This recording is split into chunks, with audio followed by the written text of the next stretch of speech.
This is RT International. Very good morning from me, Kevin Owen, if you just joined us.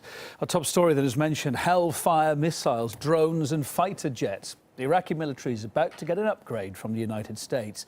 The lethal aid is meant to help Baghdad fight al-Qaeda-linked groups who are gaining territories both in Iraq and, crucially, Syria.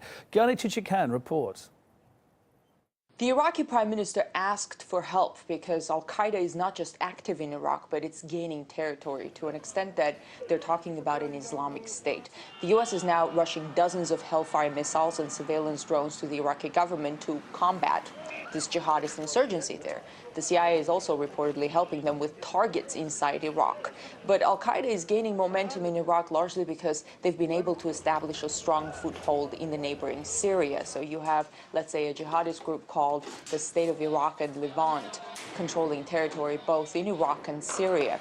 Although the situation in Syria is worse and is critical in that regard, the Syrian government, of course, cannot count on Washington's help in fighting terror. Quite the opposite. These radical groups have taken advantage of the arms that the so-called Friends of Syria were sending to the Syrian opposition, and now Washington is talking about negotiating with the Islamic Front in Syria, which includes groups that demand a hardline Sharia state.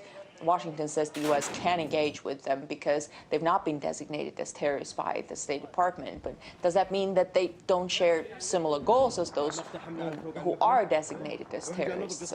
So lots of questions, and overall, it's a tricky situation where extremists in Syria have benefited from U.S. actions, and yet Washington is now up in arms trying to help the Iraqi government essentially fight the same forces.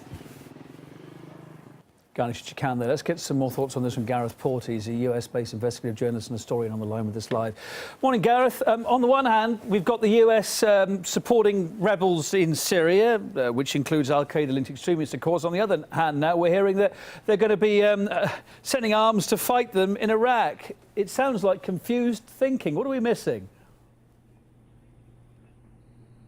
No, I think that there is a degree of inconsistency here, and I think what has been happening is that the United States has never really had a clear-cut strategy with regard to what the primary issue, the primary threat is in the Middle East.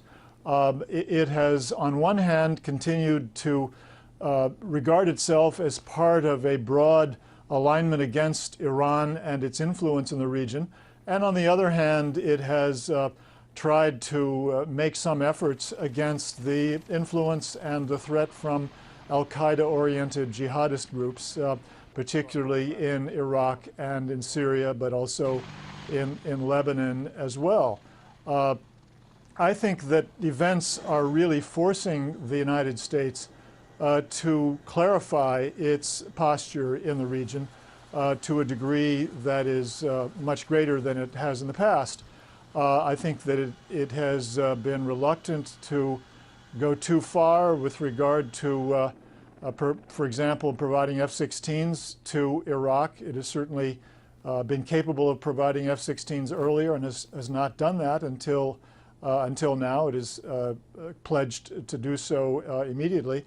And I think that it's become clear that al-Qaeda and its affiliates, its allies, is a much greater threat than the United States has wanted to acknowledge, certainly as of a year or two earlier.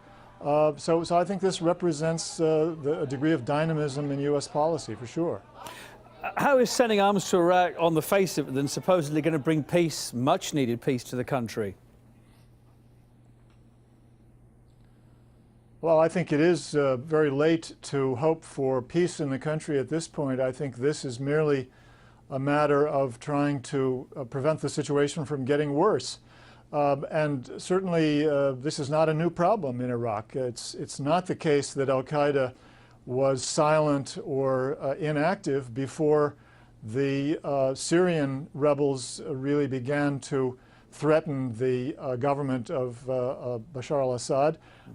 They, of course, have been very active since the United States invaded Iraq 10 years ago, and did America underestimate them?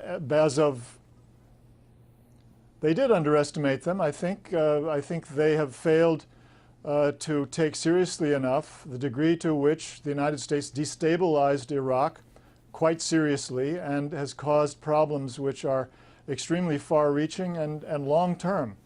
And I think that there's a degree of denial, if you will, with regard to U.S. policy toward Iraq. They have been trying to claim for years now that the situation was being stabilized, that the level of violence had gone down. I think that they were really in denial on that question. Gareth Porter, investigative journalist in Washington there. Thanks for your thoughts.